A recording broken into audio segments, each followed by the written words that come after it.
മന്ത്രി വീണ ജോർജിന്റെ തിരുവനന്തപുരത്തെ ഔദ്യോഗിക വസതിയിൽ പോയിരുന്നുവെന്നും പക്ഷേ തങ്ങളെ ഒരാൾ ഇറക്കി വിട്ടുവെന്നും ആവർത്തിച്ച ആശാവർക്കർമാർ.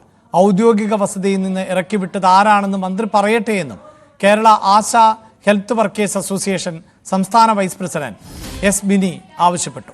പത്തനംതിട്ടയിലെ വീട്ടിലാണ് ഭർത്താവ് ഉള്ളതെന്നും അവിടെ ആരും വന്നിട്ടില്ല എന്നുമാണ് മന്ത്രി കഴിഞ്ഞ ദിവസം പറഞ്ഞത്.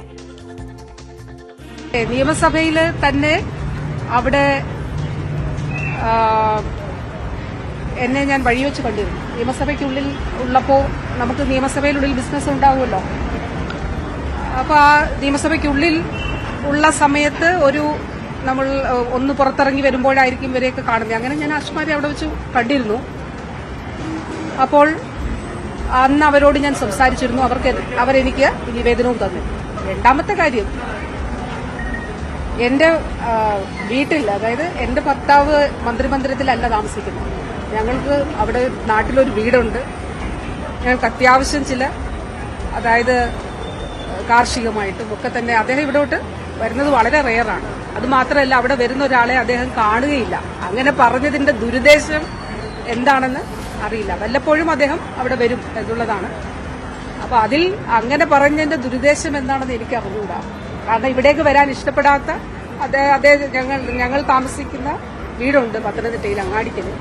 അവിടെയാണ് അദ്ദേഹം ഉണ്ടാകാറുള്ളത്. അവിടെ ആരും വന്നതായിട്ട് എനിക്കറിയില്ല. അവിടെ ആരും വന്നിട്ടില്ല. നമുക്ക് അവിടെ CCTV ഉൾപ്പെടെയുള്ളവയുണ്ട്.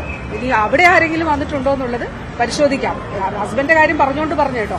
അദ്ദേഹം അവിടെയാണ് ഉള്ളത്. അവിടുത്തെ CCTV നമുക്ക് നോക്കാം. അവിടെ ആരും വന്നിട്ടില്ല. സമരം തുടങ്ങി രണ്ടാം ദിവസം രാവിലെ 6:30 മണിക്ക് ഈ കമ്മീഷൻ ഓഫീസിന്റെ തൊട്ടടുത്തുള്ള തൈക്കാട്ട് ഹൌസിൽ മന്ത്രിയുടെ ഔദ്യോഗിക വസതിയിൽ, അതായത് ജനങ്ങളുടെ നികുതി പണം കൊണ്ട് മന്ത്രി താമസിക്കുന്ന വസതിയിൽ ഞങ്ങൾ മന്ത്രിയെ കാണാൻ ചെന്നു. അവിടെ മന്ത്രി വന്നില്ല. ഞങ്ങളിപ്പം ആശയാണോ ആശയമല്ലോ എന്നറിയാൻ മന്ത്രി കണ്ടില്ലല്ലോ. ആരൊക്കെയാണ് വന്നതെന്ന് കണ്ടിട്ടില്ല. ആ വീട്ടിൽ ഒരാളെങ്കിലും വന്ന് നിങ്ങൾ ആരാണ്, എന്തിനാണ് വന്നത്, എപ്പോ കാണാൻ പറ്റും എന്നൊരു അഭിപ്രായം അവിടെ പറഞ്ഞിട്ടില്ല.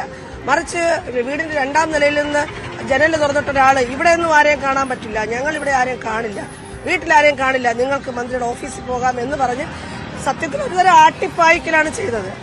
ആശാവർക്കർമാരടങ്ങുന്ന 4 സ്ത്രീകൾ, യൂണിയന്റെ നേതാക്കളടങ്ങുന്ന 4 വനിതകളാണ് ചെന്നത്. ഒരു വനിതാ മന്ത്രിയാണ്. മന്ത്രിക്ക് ഒരു ഭയവും കൂടേണ്ട കാര്യമില്ല. അതൊന്നും ചെയ്യാതെ കാണാതെ ഇരുന്നിട്ട് ഇപ്പോ ഇങ്ങനെയൊക്കെ പറയാന്ന് വളരെ കഷ്ടമാണെന്നേ പറയാൻ പറ്റുള്ളൂ. മന്ത്രിയുടെ ഭർത്താവായിരുന്നോ? ഭർത്താവാണോ ഇല്ലയോ, അല്ലെങ്കിൽ ആരാണ് അയാളെ നിയോഗിച്ചത് മന്ത്രിയാണ് പറയേണ്ടത്. മന്ത്രി പറയണം അയാൾ എങ്ങനെ അഭിപ്രായം പറഞ്ഞു.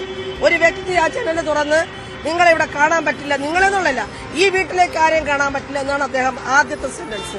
അത് മന്ത്രി പറയണം. മന്ത്രി ആരെ നിയോഗിച്ചു എന്നും, അല്ലെങ്കിൽ അയാൾ പറയണം ഞാൻ മന്ത്രിയുടെ പേഴ്സണൽ സെക്രട്ടറി ആണോ, PA ആണോ, ബന്ധുവാണോ, ആരാണെന്ന് മന്ത്രിയാണ് വെളിപ്പെടുത്തുന്നത്, ഞങ്ങളല്ല പറയേണ്ടത്. വാർത്തയുടെ വിശദാംശങ്ങളുമായി VV അരുണാണ് ചേരുന്നത്. അരുൺ, നേരത്തെ തന്നെ ആശാവർക്കർമാർ ഉന്നയിച്ചൊരു ആരോപണമാണ്. പക്ഷേ അത് മന്ത്രി തള്ളുന്ന സാഹചര്യമുണ്ടാകുന്നു. മാത്രവുമല്ല CCTV അടക്കം പരിശോധിക്കാം എന്ന് മന്ത്രി പറയുകയും ചെയ്യുന്നു. അതിനുശേഷവും ആശാവർക്കർമാർ ഉറച്ചു നിൽക്കുന്നു. സമരം ആരംഭിച്ചതിന്റെ 2ാം ദിവസമാണ് മന്ത്രിയുടെ വസതിയിൽ ചെന്നത് എന്നുള്ളതാണല്ലോ അവരുടെ വാദം. ഇതിപ്പോൾ ആരെ വിശ്വസിക്കാൻ പറ്റും ഇല്ല എന്നുള്ളതാണ് കേൾക്കുന്നവർക്കുണ്ടാകുന്ന ആശയക്കുഴപ്പം.